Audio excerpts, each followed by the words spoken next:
1500 வருஷத்துக்கு முன்னாடி தமிழ்நாட்டோட தென்பகுதியில வாழ்ந்த மக்கள் கிட்ட ஒரு மேம்பட்ட கலாச்சாரம் இருந்திருக்குன்னு சொன்னா எவ்வளவு ஆச்சரியமா இருக்கு. அதுவும் அவங்க வாழ்ந்த காலகட்டத்துல விவசாயமும் கட்டிடக்கலையும் வளர்ந்திருக்குன்னு சொன்னா நிஜமாலுமே ஆச்சரியமா இருக்குல்ல.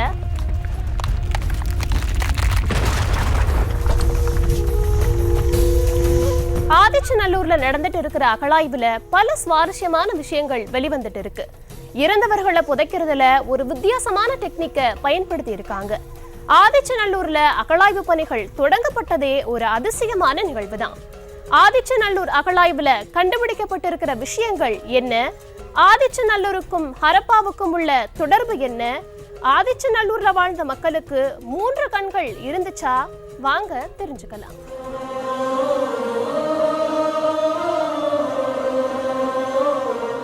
ஆதிச்சநல்லூர்ல அகழாய்வு செய்யணும்னு முதல்ல யாருமே யோசிக்க கூட இல்லை. ரயில் பாதை அமைக்கிறதுக்கான சரளை கற்களை எடுக்கிறதுக்காக தோண்டினப்போ படிமங்கள் கிடைக்க ஆரம்பிச்சதும் தான் ஆதிச்சநல்லூர் அகழாய்வு தொடங்குனுச்சு. 1876ல பெர்லினை சேர்ந்த எஃப் ஐகோர் அப்படிங்கிறவர் தான் முதல்ல ஆராய்ச்சியை தொடங்கினாரு. இங்கிருந்து எடுக்கப்பட்ட பொருட்கள் பெர்லினுக்கு போய் ஆய்வு செய்யப்பட்டுச்சு. 1903க்கு அப்புறமா நடந்த அகழாய்வுல கிடைச்ச பொருட்கள் சென்னை எழும்பூர் அருங்காட்சியகத்துல வைக்கப்பட்டிருக்கு. முதல்ல இந்த பகுதியில கண்டுபிடிக்கப்பட்ட இடம் இறந்தவர்களை புதைக்கிற இடமா இருந்திருக்கு.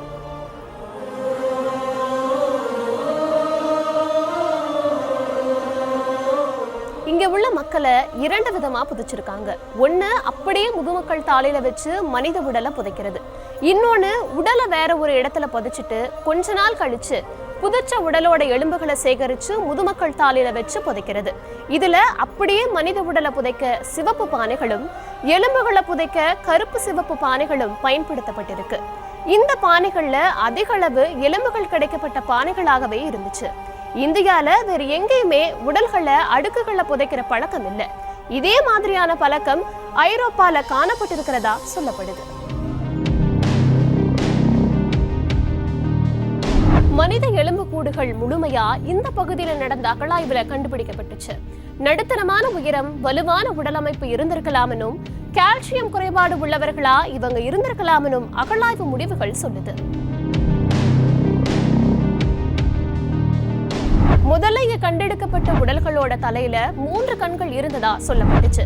அப்புறம் நடத்தப்பட்ட ஆராய்ச்சியில அதுக்கான சாத்தியக்கூறுகள் இல்லைன்னும் அது சைனஸ் பிரச்சனையால ஏற்பட்டதா இருக்கும்னும் இதுக்கு காரணம் இங்க உள்ள மக்கள் கடல்ல இறங்கி முத்து குளிக்கிறத வேலையா செஞ்சதே காரணமா இருக்கலாம்னு சொல்லப்படுது. இங்க வாழ்ந்த மக்களோட எலும்புக்கூடுகள் ஹரப்பால வாழ்ந்த மக்களோட ஒத்து இருந்திருக்கு.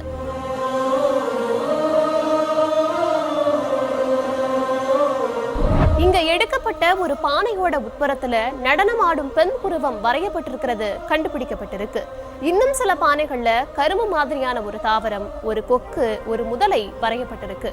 வரலாற்றுக்கு முந்தைய காலத்தை சேர்ந்த கலை வடிவங்கள்னு சொல்லப்படுது. மண்பாண்டங்கள்ல அதை சுடுறதுக்கு முன்னாடி மிக நுண்ணிய பிரஷால சில வடிவங்கள் வரையப்பட்டிருக்கலாம்னு சொல்லப்படுது. இங்க கிடைச்ச முதுமக்கள் தாளிகள்ல சிலவற்றுல நெல், பச்சை பயிறு போன்ற தானியங்கள் கிடைச்சிருக்கு.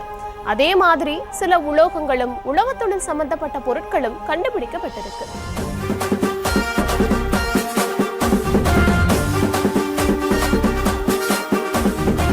இந்த பகுதியில் இருந்தவங்க உலோகங்களை கையாள்றதுல சிறந்த விளங்கின சமூகமா இருந்திருக்காங்க.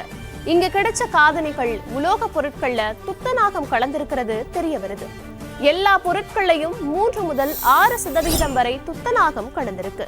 1% மேல இருந்தாலே அது நிபுணர்களால கலக்கப்பட்டதுன்னு சொல்லப்படுற நிலையில உலோக பொருட்கள் தயாரிப்புல சிறந்து விளங்குனது தெரிய வந்திருக்கு. இந்திய துணைக்கண்ட பகுதிகளில் ஆதிச்சநல்லூர்லையும் மொஹஞ்சதாரோலையும் மட்டும்தான் இந்த மாதிரியான உலோக பொருட்கள்ல துத்தநாகத்தை கலக்கிற வழக்கம் இருந்திருக்கு.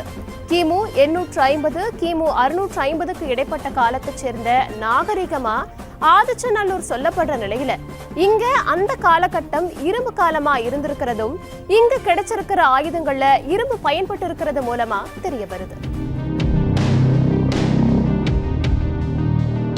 1876ல் ஆரம்பிக்கப்பட்ட ஆதிச்சநல்லூர் அகழாய்வு 1899 1900 காலத்துல டாக்டர் அலெக்சாண்டர் ரியா என்பவரால தொடரப்பட்டுச்சு. 1903-4 ஆதிச்சநல்லூர்ல மிகப்பெரிய அளவுல ஆராய்ச்சிகள் நடத்தப்பட்டிருக்கு. அப்புறம் அப்படியே கிடப்பில போடப்பட்ட அகழாய்வு 2004-05 600 சதுர மீட்டர் பரப்பளவுல மீண்டும் தொடங்கப்பட்டு நடத்தப்பட்டுச்சு. 2020 மத்திய பட்ஜெட்ல ஆதிச்சநல்லூர் அருங்காட்சியகம் அமைக்கப்படும்னு அறிவிக்கப்பட்டுச்சு. 2021 செப்டம்பர்ல அகழாய்வு பணிகள் புதிய பகுதிகளில் தொடங்க ஆரம்பிச்சாங்க.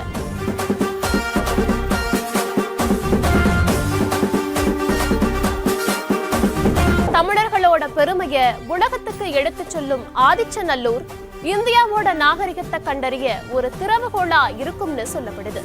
இன்னும் அகழாய்வுகள் தொடர நிலையில ஆதிச்சநல்லூர் இந்திய வரலாற்றை தெற்கிலிருந்து எழுதும்.